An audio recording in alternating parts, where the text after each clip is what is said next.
Usa ka pari nga usab ka molecular biologist nagsugod na sa mais test alang sa oral vaccine gamit ang yeast. Siluan Mirondina sa report.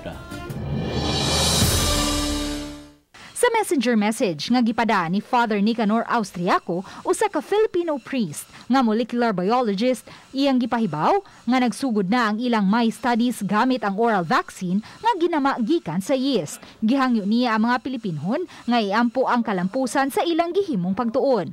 Nakadawat og kasayuran ang GMA-RTV Balitang Bisdak nga dunay mga pari sa Archdiocese of Cebu nga naghuwat pa sa oral vaccine nga gihimo karon ni Father Austriaco.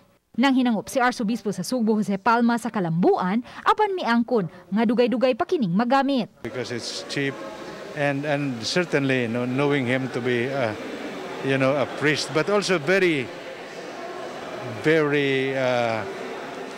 authoritative. Awhag sa Arsobispo sa Kaparian sa Sugbo nga magpabakuna na, gawas lang niya itong mga pari nga adunay balatian o lisod mabakunahan. Father Nick himself said, all things being equal, to be vaccinated is much better and is the charitable way. No?